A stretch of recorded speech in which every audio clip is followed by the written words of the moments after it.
نحمدہ ونصلی علی رسولہ الکریم اما بعد۔ کچھ لوگوں کے اوپر قربانی کرنا واجب ہے، تو جن کے اوپر قربانی کرنا واجب ہے آج ان کی تفصیلات جان لیتے ہیں۔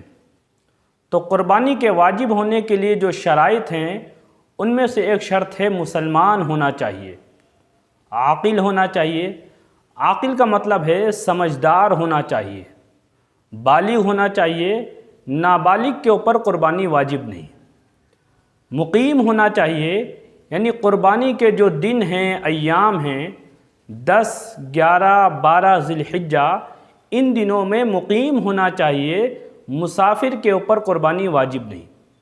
اس کے علاوہ ایک شرط ہے نصاب کے برابر مال کا مالک ہونا چاہیے، اور قربانی کا جو نصاب ہے اس میں 5 چیزیں جو ہے کاؤنٹ کی جاتی ہیں، شمار کی جاتی ہیں۔ نمبر 1 سونا، نمبر 2 چاندی، نمبر 3 مال تجارت، نمبر 4 نقدی پیسہ وغیرہ، اور نمبر 5 ضرورت سے زائد سامان۔ اگر کسی کے پاس سونے کے علاوہ کچھ بھی نہیں ہے، صرف سونا ہے، تو 87 گرام 480 ملی گرام اگر سونا ہوگا تب اس کے اوپر قربانی واجب ہوگی۔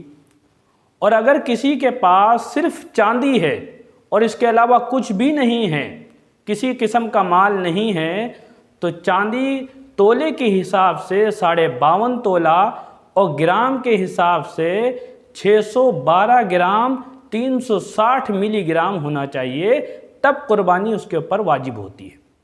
اور اگر کسی کے پاس صرف مال تجارت ہے یا نقدی پیسے وغیرہ ہیں اور سونا اور چاندی وغیرہ نہیں ہیں، تو اس کے پاس اتنا مال ہونا چاہیے، اتنے پیسے ہونا چاہیے جس سے 612 گرام چاندی خریدی جا سکتی ہو، تو اس کے اوپر قربانی واجب ہوتی ہے۔ لیکن عام طریقے سے لوگ ایسے ہوتے ہیں کہ ان کے پاس کچھ سونا ہوتا ہے، کچھ چاندی ہوتی ہے، کچھ پیسے ہوتے ہیں، اور ضرورت سے زائد سامان ہوتا ہے۔ ضرورت سے زائد سامان کی تفصیل یہ ہے کہ ہمارے گھروں میں ہمارے پاس کچھ ہماری استعمال کی چیزیں ایسی ہوتی ہیں جو ہوتی تو استعمال کے لیے ہیں، لیکن ہم ان کو استعمال نہیں کرتے۔ فقہاء کرام نے لکھا ہے جن چیزوں کو ہم نے استعمال کے لیے خریدا اور سال میں ایک مرتبہ بھی ان کو ہم استعمال نہیں کر پاتے، وہ ضرورت سے زائد سامان کہلاتا ہے۔ تو اگر کسی کے پاس کچھ سونا ہے، کچھ چاندی ہے، کچھ مال تجارت ہے، نقدی پیسے ہے اور ضرورت سے زائد سامان ہے، تو ان 5 جگہوں کو ایک جگہ جمع کیا جائے گا، اور ایک جگہ کاؤنٹ کرنے کے بعد ان کی مالیت نکالی جائے گی کہ کتنا اماؤنٹ پورا بنتا ہے۔ اگر ان کا پورا اماؤنٹ، پوری مالیت 612 گرام چاندی کے برابر پہنچ جاتی ہے تو اس کے اوپر قربانی واجب ہے۔